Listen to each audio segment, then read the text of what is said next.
നമസ്കാരം പ്രശാന്ത് സർ. ഈ എസ്.എഫ്.ഐയിൽ മാറ്റങ്ങൾ വരാൻ CPM ആഗ്രഹിക്കുന്നു, അല്ലെങ്കിൽ മാറ്റങ്ങൾ വരുത്താൻ ആഗ്രഹിക്കുന്നു എന്നുള്ളതാണ്. കുട്ടി സഖാക്കന്മാരെ നിലയ്ക്ക് നിർത്താൻ CPM-ന് കഴിയുമോ?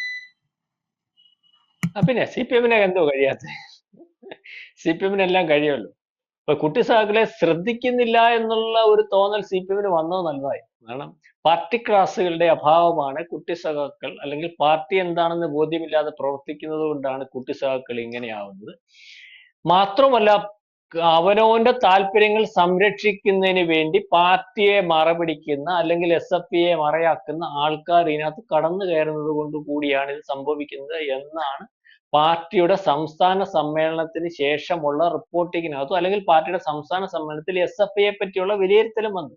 ഇത് വളരെ കൃത്യമായിട്ട് വളരെ കാലം മുമ്പേ പല കമ്മിറ്റികൾക്കകത്തും പലരും പറഞ്ഞുകൊണ്ടിരിക്കുന്നതാണ്. SFIയെ നിയന്ത്രിക്കണം, SFIയെ നിയന്ത്രിക്കണം എന്ന് പറയുമ്പോൾ SFIക്ക് എന്താണ് പാർട്ടി സംവിധാനം എന്നുള്ളതിനെ പറ്റി ബോധ്യപ്പെടുത്തി കൊടുക്കണം.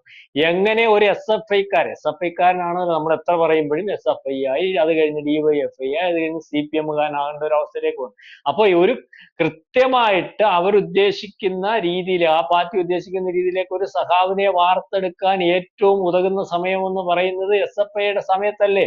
അല്ലെങ്കിൽ ആ സമയത്തെ കൃത്യമായിട്ടൊരു കേഡറായിട്ട് വന്നു കഴിഞ്ഞാൽ അത് അവർ പറയുന്നത് SFIയും CPM-ഉം ഒക്കെ നാടിന് പ്രയോജനം ചെയ്യുന്ന ആൾക്കാരാണ്. അതിനകത്ത് നമുക്ക് അല്ലെങ്കിൽ കുറ്റം പറയാനൊന്നുമില്ല, അത് അങ്ങനെ തന്നെ ആയിരിക്കും. കാരണം ഒരു പൊതുപ്രവർത്തന രംഗത്ത് നിൽക്കുന്ന ആൾക്കാർ, ഏത് SFI ആയാലും CPM ആയാലും കോൺഗ്രസ് ആയാലും BJP ആയാലും SDP ഒഴിച്ചുള്ള ആയാലും ബാക്കിയൊക്കെ പറയുന്ന ആൾക്കാരും ഈ പൊതുരംഗത്ത് അല്ലെങ്കിൽ രാജ്യത്തിന്റെ പുരോഗതിക്ക് വേണ്ടി പോകുന്നവരാണ്. അതിനകത്ത് ഇതിനെ മറപിടിച്ച് നിൽക്കുന്ന പാർട്ടിയായ SDPI PFI ഒക്കെ, അത് രാജ്യത്തിന്റെ പുരോഗതിയല്ല, അവര് വേറെ ചില അവരുടെ താല്പര്യങ്ങളോ. അപ്പം അതായിരിക്കും അവരുടെ ന്യായം. ഇതിനെപ്പറ്റി ഞാൻ പറയുന്നത്. അപ്പൊ ഇതിനകത്ത് പാർട്ടി ക്ലാസുകളുടെ അഭാവമുണ്ട്. നമ്മള് SFIയുടെ പുറകോട്ട് പരിശോധിക്കുമ്പോൾ പാർട്ടി ക്ലാസുകൾ ഉണ്ടായിരുന്നു. കാരണം ഒരാൾ എങ്ങനെയാവണം, അല്ലെങ്കിൽ ഒരു SFIക്കാരൻ എങ്ങനെയാവണം, ഒരു കമ്മ്യൂണിസ്റ്റ് എങ്ങനെയാവണം, അല്ലെങ്കിൽ പാർട്ടിയുടെ തത്വങ്ങൾ, അതിനകത്തായി കാര്യങ്ങളൊക്കെ പഠിപ്പിക്കുന്നത്. അപ്പൊ അതിന്റെ ഒരു അഭാവമുണ്ട്. അപ്പം ആ രീതിയിലൊക്കെ ട്രെയിൻ ചെയ്തിട്ട് വരുന്ന ആൾക്കാരെ കണ്ടിട്ടുണ്ടല്ലോ. അതിനിപ്പോ ലക്ഷ്മി SFIക്കാരനെ കമ്മ്യൂണിസ്റ്റുകാരൻ ട്രെയിൻ ചെയ്യുമ്പോൾ അവരൊരു കമ്മ്യൂണിസ്റ്റ് സ്വഭാവമുള്ളവനായിട്ട് വരും.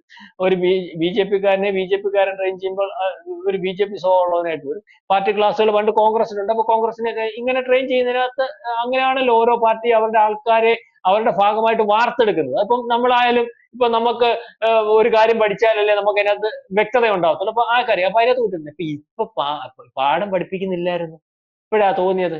കാരണം ഇതിപ്പോ നല്ല സ്പീഡിൽ അങ്ങ് പോവായിരുന്നു. അപ്പൊ അവർ സ്വന്തമായിട്ട് പാഠമൊക്കെ എടുത്ത് പഠിച്ചോണ്ടായി പൊക്കോണ്ടിരുന്നത്. ഇവരെടുത്തു വെച്ച് പാഠം എന്ന് പറഞ്ഞാല് ഈ പറയുന്ന റാഗിങ്ങിന്റെ പാഠം ഉണ്ടായിരുന്നു. പിന്നെ ഇപ്പൊ ഏറ്റവും അവസാനം എടുത്തു വെച്ച് മറിച്ച് നോക്കിയതിനകത്ത് എങ്ങനെ മയക്കുമരുന്ന് കച്ചവടം നടത്തി കാശുണ്ടാക്കാം, ആ പാഠമാണ് പഠിച്ചോണ്ടിരുന്നത്. ഇപ്പോഴാ അത് മനസ്സിലായത്. SFIയുടെ പല യൂണിറ്റ് സെക്രട്ടറിമാരും അല്ലെ യൂണിവേഴ്സിറ്റി സെക്രട്ടറിമാരും ഒക്കെ നോക്കിയപ്പോ കഞ്ചാവ് ഏണത്ത് വെച്ച് കെട്ടിക്കൊണ്ടാ പോകുന്നത്. നേരത്തെ ഇവർ ഏത് സമയവും സമരത്തിന് വേണ്ടി തയ്യാറാവുന്നതിന് വേണ്ടി SFIയുടെ ഒരു വെള്ള പതാക മടിയിൽ തിരികുകയും, അല്ലെങ്കിൽ ഈ പറയുന്ന പോലെ അരയിൽ കെട്ടി നടക്കുന്നതിന് പകരം ഇപ്പൊ കഞ്ചാവ് പൊതികൾ അരയിൽ കെട്ടി നടക്കുന്ന രീതിയിലേക്ക് SFI സഖാക്കന്മാര് മാറുന്നു എന്ന് കണ്ടപ്പോഴാണ് MV ഗോവിന്ദൻ ഉൾപ്പെടെ ഉള്ളവർക്ക് മനസ്സിലാക്കിയത്, പഠിപ്പിച്ചേ മതിയാകൂ. എന്താണ് ഈ SFI, എന്താണ് കമ്മ്യൂണിസ്റ്റ്, നിങ്ങൾ എന്താണ് രാജ്യത്തിന് വേണ്ടി ചെയ്യേണ്ടത് എന്ന് പഠിപ്പിച്ചേ മതിയാകൂ. നല്ല കാര്യം പഠിപ്പിക്കട്ടെ. പക്ഷേ പഠിപ്പിക്കുമ്പോ ഒരു കാര്യം ഇവിടുത്തെ പാർട്ടി സംവിധാനവും MV ഗോവിന്ദനും ഒക്കെ തീരുമാനിക്കണം. ഈ പഠിപ്പിക്കുമ്പം ഇപ്പൊ ക്ലാസ്സിലിരിക്കുന്ന ഈ കഞ്ചാവ് തിരികെ വെച്ചവനെയും കൊണ്ട് ഇരുത്തി പഠിപ്പിച്ച് നേരെയാക്കി എടുക്കാം എന്നുള്ള ഒരു വ്യാജേന വെച്ചാൽ അവൻ സാർ വരുമ്പോ പറയും, ഞാൻ ഇനി കഞ്ചാവ് വിൽക്കത്തേ ഇല്ല, ആ കച്ചവടക്കാരനെ അല്ല ഒരവസ്ഥത്തിൽ പറ്റുക എന്നൊക്കെ പറഞ്ഞിട്ട് വീണ്ടും അവൻ ഇതിനകത്തിരിക്കും. കാരണം അവൻ ഇപ്പൊ ചെയ്തുകൊണ്ടിരുന്നത്, ഈ പറയുന്ന അവനെ ആരും ശ്രദ്ധിക്കാതിരുന്നത്, അവൻ ഒരുപക്ഷെ കഞ്ചാവ് നടത്തി കാശുണ്ടായിക്കൊണ്ടിരുന്നത്, അവനൊരു SFIക്കാരനല്ലേ, ഒരു പാർട്ടി സഖാവല്ലേ, അതുകൊണ്ട് ആ പാർട്ടി സഖാവ് അങ്ങനെ ചെയ്യത്തില്ല. അത്തരത്തിലുള്ള ആൾക്കാരെ, സമൂഹത്തിന്റെ ഭാഗമായിട്ട് നിൽക്കുന്നവരെ തിരുത്തിക്കൊണ്ട് പോകുന്നതിന് വേണ്ടിയാണ് ഇതുവരെ ഈ പാർട്ടി പ്രവർത്തിച്ചത്. അതുകൊണ്ട് അവനും അതിന്റെ ഭാഗമായിരിക്കും എന്ന് കണ്ടാണ് ആൾക്കാർ ഇവനെ ആദ്യം ശ്രദ്ധിക്കാഞ്ഞത്. പിന്നെ ഇവൻ കഞ്ചാവ് വീടി വലിച്ച് നടക്കുകയും തലയ്ക്കോടുമില്ലാത്ത കാര്യം പറയുകയും വണ്ടിക്കെറിയുകയും അച്ഛനെ അടിക്കുകയും ഒക്കെ ചെയ്തപ്പോഴാണ് ഇവനെന്തോ കുഴപ്പമാണെന്ന് കണ്ട് നാട്ടുകാർ പരിശോധിക്കാനും പോലീസുകാർ പരിശോധിക്കാനും ഹോസ്റ്റലിൽ കയറാനും ഒക്കെ തുടങ്ങിയപ്പോൾ SFIക്കാരന് ഇതിനകത്തിന്റെ ഭാഗമായിട്ടുണ്ടെന്നുണ്ട്. ഉണ്ടില്ലേ റാഗിങ്, ഇവനൊക്കെ കഞ്ചാവ് അടിക്കാതെ ചെയ്യാനൊക്കെ. കഴിഞ്ഞ ദിവസം പ്രതിപക്ഷ നേതാവ് ചോദിച്ചതിനകത്തോട് വ്യക്തമായിട്ട് എനിക്ക് മനസ്സിലായിട്ടുണ്ട്. ഒരുത്തനെ അങ്ങോട്ട് മലത്തി കിടത്തിയിട്ട് അവന്റെ ശരീരം മൊത്തം വരിഞ്ഞിട്ട് ഏതാണ്ടൊക്കെ തേച്ചിട്ട് കോമ്പസ് വെച്ച് കുത്തും. സാധാരണ മനുഷ്യനെ കൊണ്ടൊക്കെ എന്തൊക്കെയാണോ റാഗിങ്, നമ്മളൊക്കെ പഠിച്ചിട്ടുണ്ടല്ലോ, ഞങ്ങളൊക്കെ പഠിച്ചപ്പോൾ ഈ റാഗിങ് എന്ന് പറയുന്ന പല കാര്യങ്ങളൊക്കെ അതായത് അവർ ദേഹോപദ്രവമൊന്നും ഏൽപ്പിക്കുന്നൊന്നുമില്ല, എന്തെങ്കിലും രസകരമായിട്ടുള്ള കാര്യങ്ങൾ നമ്മളെ കൊണ്ട് ചെയ്യിച്ചൊക്കെ പോകുന്നതാണ്. അത് കഴിഞ്ഞിട്ട് അവര് നമ്മുടെ ഈ സുഹൃത്തുക്കളൊക്കെ ആയിട്ടുണ്ട്. ഇതേ രീതിയിൽ റാഗിങ് ചെയ്യണമെങ്കിൽ, ഇതേ രീതിയിൽ ക്രൂരമായ മാനസികാവസ്ഥ ഉണ്ടാവണമെങ്കിൽ ഇവര് MDMA അടിച്ചേ വെക്കൂ, അല്ലെ മനുഷ്യനായിട്ടുള്ള ഒരുത്തനും നടക്കത്തില്ല. അപ്പൊ അതേ രീതിയിലുള്ള ആൾക്കാരാണ് ഈ പറയുന്നത് പോലെ അവൻ ഈ റാഗ് ചെയ്യുന്നതിനും വേറെ സഹപാഠിയുടെ ദേഹത്ത് കോമ്പസ് കുത്തി കയറ്റുന്നതിനും സ്ത്രീകളെ അപമാനിക്കുന്നതിനും ഒക്കെ അവസാന പേരുകാര SFI. അപ്പൊ ഇത് വളരെ നേരത്തെ ശ്രദ്ധിക്കേണ്ടതായിരുന്നു. കാരണം ഇപ്പം ഈ പറയുന്നത് പോലെ ആള് കൂട്ടുന്നതിന് വേണ്ടി ഏതവനെയും വഴി നിൽക്കുന്നവനെയും വലിച്ചു കൂട്ടിക്കൊണ്ട് പോകുന്ന ഒരു സമ്പ്രദായത്തിൽ നിന്ന് ഈ പാർട്ടി, എല്ലാ പാർട്ടിക്കാരും മാറണം. അല്ലെങ്കിൽ ആ പാർട്ടി പിന്നെ സമാധാനം പറയേണ്ടി വരും. ഇപ്പൊ SFIക്കകത്തും പണ്ടൊക്കെ ഞാൻ കേട്ടിട്ടുണ്ട്, ഈ CPM-നകത്തൊക്കെ ഒരു മെമ്പർഷിപ്പ് വേണമെങ്കിൽ വളരെ പ്രയാസം, 3 കൊല്ലത്തെ മെമ്പർഷിപ്പ് വേണം. ഇപ്പോഴത്തെ അല്ലെങ്കിൽ 3 കൊല്ലം, 1 കൊല്ലം ഇയാൾക്ക് അല്ലെങ്കിൽ കാൻഡിഡേറ്റ് മെമ്പർഷിപ്പ് എന്ന് പറഞ്ഞാൽ ആ കൊല്ലം ഈ പാർട്ടിക്ക് വേണ്ടി എന്തൊക്കെ ചെയ്യുന്നു, ഇയാളെ എങ്ങനെയുണ്ട്, എന്നിട്ട് 2ാമത്തെ കൊല്ലം 3ാമത്തെ കൊല്ലം കിട്ടും. ഇപ്പോഴും ഈ ഫോർമാറ്റിൽ തന്നെ ആവുന്നത്. ആദ്യത്തെ കൊല്ലം ഒരു അപേക്ഷ കൊടുക്കണം, എന്നിട്ട് ഒരു ഒപ്പിട്ട് കൊടുക്കണം, എന്നിട്ട് വല്ലപ്പോഴും ഒരു കമ്മിറ്റി വിളിക്കുവാണെങ്കിൽ പോകണം, പോയില്ലേലും കുഴപ്പമില്ല, 2ാമത്തെ കൊല്ലം കഴിഞ്ഞ് 3ാമത്തെ കൊല്ലം കിട്ടും.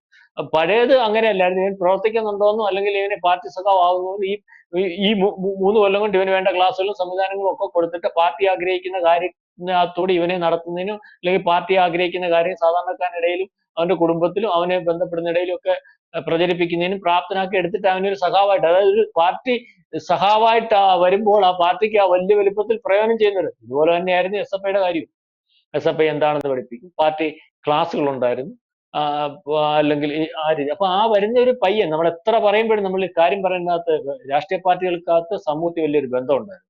നമ്മൾ പറയുമ്പം നമ്മൾ പഴയത് പരിശോധിച്ചാൽ മതി. SFI വേണ്ട, അല്ലെങ്കിൽ രാഷ്ട്രീയ പാർട്ടികൾ സ്കൂളിൽ വേണ്ട എന്ന് പറയുമ്പോൾ നമ്മൾ റോഡിൽ ഇറങ്ങി വണ്ടിയൊക്കെ തല്ലിപ്പൊട്ടിച്ചിട്ടുണ്ട്, അല്ലെങ്കിൽ സമരങ്ങൾ എടുത്തിട്ടുണ്ട്, ക്ലാസ്സുകൾ നടത്താൻ ബുദ്ധിമുട്ടുണ്ടാക്കിയിട്ടുണ്ട്, ഇതിനകത്തൊന്ന് ബാഹ്യ ഇടപെടലൊക്കെ ഉണ്ടായിട്ടുണ്ട്. പക്ഷേ ക്യാമ്പസുകളിലും കോളേജുകളിലും അനാവശ്യമായിട്ടുള്ള മോശമായ ചെയ്തികളെ വളരെ കൃത്യമായിട്ട് നിയന്ത്രിച്ചുകൊണ്ടിരുന്നതും മത്സര ബുദ്ധിയോടുകൂടി നിയന്ത്രിച്ചുകൊണ്ടിരുന്നതും KSU, SFI, ABP ഒക്കെ. കാരണം അവിടെ ഏറ്റവും ക്ലീൻ ഇമേജ് ഉണ്ടാവുന്നതിനും, അതിനകത്ത് ഏറ്റവും നല്ല കാര്യങ്ങൾ ചെയ്യുന്നതിനകത്ത് ഇടപെടുന്നതിനും, അല്ലെങ്കിൽ മോശപ്പെട്ട കാര്യങ്ങൾ ചൂണ്ടിക്കാണിക്കുന്നതിനും അതിനുവേണ്ടി പ്രതികരിക്കുന്നതിനും മത്സര ബുദ്ധിയോടുകൂടി SFIയുടെ നേതാവ് നിൽക്കുമ്പോഴും KSUവിന്റെ നേതാവ് നിൽക്കുമ്പോഴും അതിലെല്ലാം ABPയുടെ നേതാവ് നിൽക്കുമ്പോൾ ആ ക്യാമ്പസിൽ ഇതുപോലെ മാഫിയകൾക്ക് കയറാൻ പറ്റാത്ത ഒരു അവസ്ഥ വരും, അല്ലെങ്കിൽ മയക്കുമരുന്ന് മാഫിയക്ക് കയറാൻ പറ്റാത്ത ഒരു അവസ്ഥ വരും. സ്കൂളുകൾ ഇതുപോലെ രാഷ്ട്രീയം ഉണ്ടായിരുന്ന സമയത്ത് ഒരുപക്ഷെ സ്കൂളുകൾ രാഷ്ട്രീയക്കാരെ കൊണ്ട് ഈ പറയുന്ന ചില ബുദ്ധിമുട്ടുകൾ, ക്ലാസ് നടത്തുന്നതിനുള്ള ബുദ്ധിമുട്ടുകളും ചില പ്രശ്നങ്ങൾ ഉള്ളപ്പോഴും ഇതുപോലെ മാഫിയകൾക്ക് സ്കൂളുകളിൽ കൈയടക്കുന്നതിനും ഈ കഞ്ചാവ് കച്ചവടം നടത്തുന്നതിനും, അല്ലെങ്കിൽ MDMA കച്ചവടം നടത്തുന്നതിനും ഒക്കെ സാധ്യമല്ലാതെ പോകുന്ന ഒരു അവസ്ഥ ഉണ്ടായിരുന്നു. അപ്പം ആ രീതിയിൽ ഈ പറയുന്നത് ഗുണമുള്ളതുപോലെ ദോഷവുമുണ്ട്. എൻ്റെ ഒരു അഭിപ്രായത്തിൽ പറഞ്ഞാൽ ഗുണമായിരുന്നു കൂടുതൽ, അല്ലാതെ ദോഷമല്ലായിരുന്നു.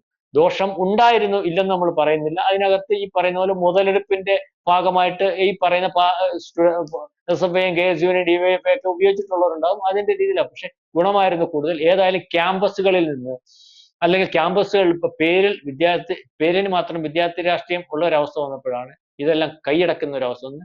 അല്ലെങ്കിൽ ആ പേരിന് വേണ്ടിയുള്ള വിദ്യാർത്ഥി രാഷ്ട്രീയത്തിന് അകത്തും ഈ പറയുന്ന കച്ചവടക്കാർ കടന്നുകൂടിയിട്ടുണ്ട്. അത് ഈ പാർട്ടി ക്ലാസ്സുകളുടെ ഒരു പ്രശ്നമാണ്, അല്ലെങ്കിൽ ഈ കേഡർമാരെ വാർത്തെടുക്കുന്നതിനകത്ത് പാർട്ടി ശ്രദ്ധിക്കാതെ പോയതിന്റെ ഒരു പ്രശ്നമാണ്. അത് ശ്രദ്ധയിൽ കൊണ്ടുവന്ന് തിരുത്തൽ വരുന്നെങ്കിൽ നല്ല കാര്യം തന്നെ. ഏതായാലും സമൂഹത്തിന്റെ ഭാഗമാകണം SFIയും DYFIയും KSUവും ABVPയും രാഷ്ട്രീയ പാർട്ടികളും ഒക്കെ തന്നെ. അങ്ങനെ ഭാഗമായി മുന്നോട്ട് പോയാൽ ഈ സമൂഹത്തിനെ വൃത്തിയാക്കുന്നതിന് വളരെ എളുപ്പത്തിൽ സാധിക്കും, നല്ലൊരു സമൂഹത്തിനെ വാർത്തെടുക്കുന്നതിന് സാധിക്കും. അതിന് തീരുമാനമെടുത്തെങ്കിൽ അത് നല്ല തീരുമാനം. കൂടുതൽ വാർത്തകളും വിശേഷങ്ങളും നിങ്ങളിലേക്ക് എത്താൻ ABC മലയാളം സബ്സ്ക്രൈബ് ചെയ്യുക, ബെൽ ബട്ടണും അമർത്തുക.